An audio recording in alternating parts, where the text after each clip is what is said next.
again, that was the former Supreme Allied Commander of NATO.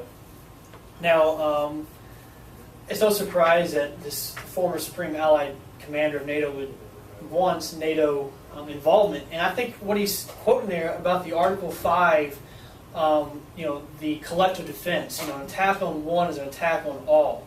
I believe that is the right way to go about handling ISIS.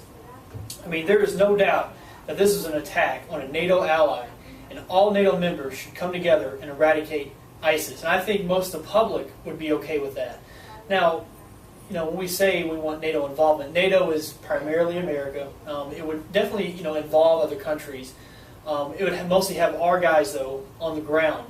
But I think if it went into together with NATO, the public would be much happier with that. And that'd be something that's much more willing, with their people are willing to accept. Nobody wants this. I mean, well, I don't mean nobody, but we're about 50-40 right now. People who want just America on the ground, with boots on the ground.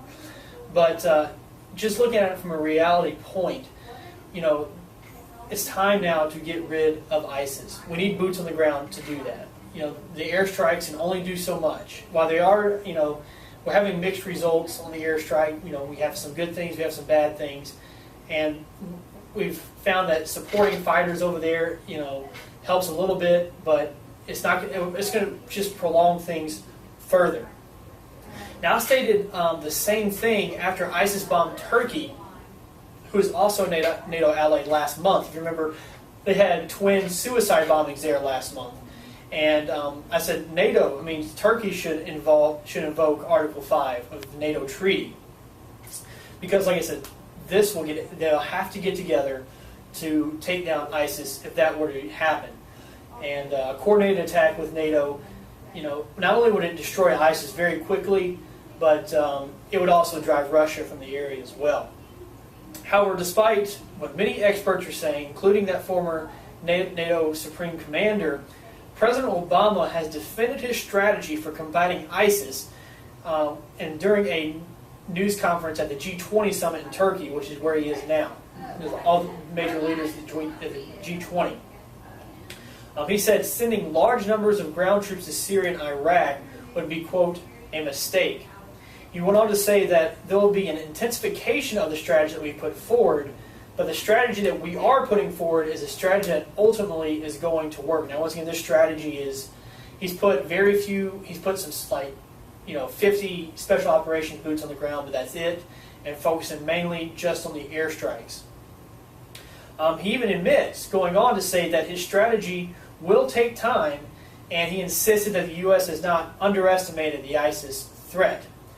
Of course, just before the attack, he said we haven't underestimated him, but just before the attack on Friday night, Obama was quoted as saying that ISIS was, quote, contained. That was his own words. He said ISIS was contained. And he's sticking to that by saying they are contained, even though they're reaching out and attacking more now. However, he did say the attacks were, quote, a setback. Once again, going from his speech at the G20, he said, quote, there will be setbacks and there will be successes. The terrible events in Paris were obviously a terrible and sickening setback. That's what they are to him, to Obama. At least he's starting to realize his own policy is failing. Now, ISIS has just released a video that shows a fighter flanked by his cohort lauding the Paris attacks and threatening the United States. He says, quote, I swear to God, as we struck France in its stronghold, Paris, we will strike America in its own stronghold in Washington in God's will. Here's a CNN report on the newly released video. This came out today.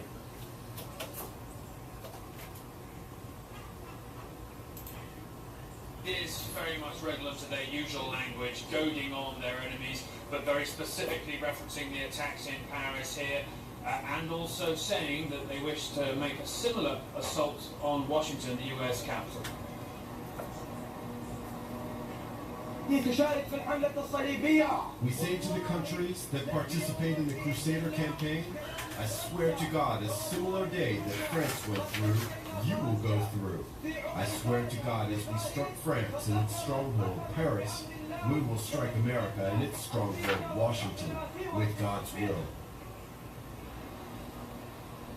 Now, they have consistently made similar threats, and this carries all the logos, the hallmarks of usual ISIS propaganda, but it's the timing, Anderson, this renewed threat that's so important. Clearly, in the hours since the attacks, they have worked hard to get these people on camera, to put this together, to make it quite clear that they are unbowed, that they are actually caught and want this fight. That's always been the ISIS message, apocalyptic, beckoning on the end of days, despite coalition air power above them. They seem to want to goad on their opponents here, who they call the Crusader Mission, as the US and its allies, perhaps a bit to say they're unbowed and try and attract more recruits.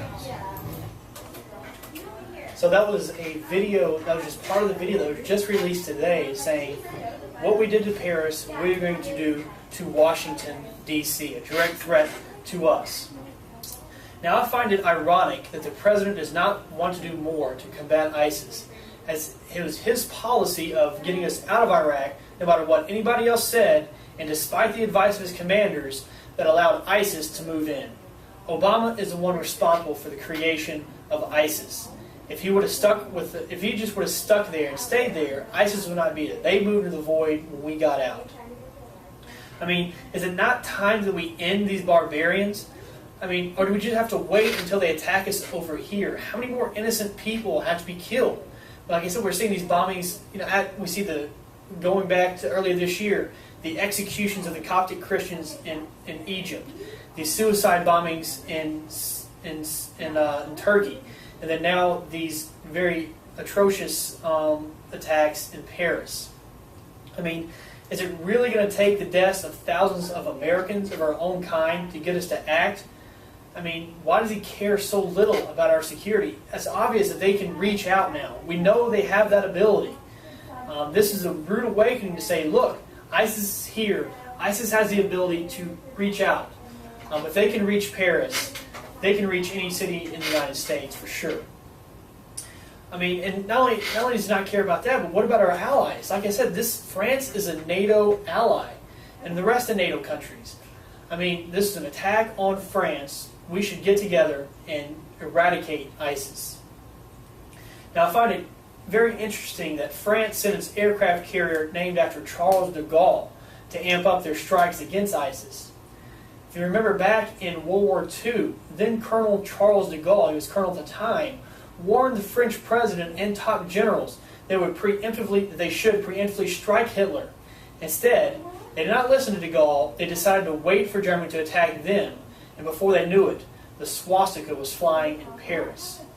Have we not learned anything in history? You have to preemptively strike these people. I mean, now it's not even really a preemptive strike because they've already attacked you. I mean, it's not even preemptively striking now. Now it's retaliation is not going to be enough. You have to do a little bit more than retaliation. Retaliation is, okay, we just get them back. That's not enough. We need to completely wipe them out. That's the only way you're going to be able to solve this problem. I mean, de Gaulle's advice works to this day. Let's destroy ISIS now before they have a chance to inflict more pain and suffering. The time has run out for partial solutions and waiting for others to act. The enemy must be destroyed on the battlefield before there can be any chance of hope and peace.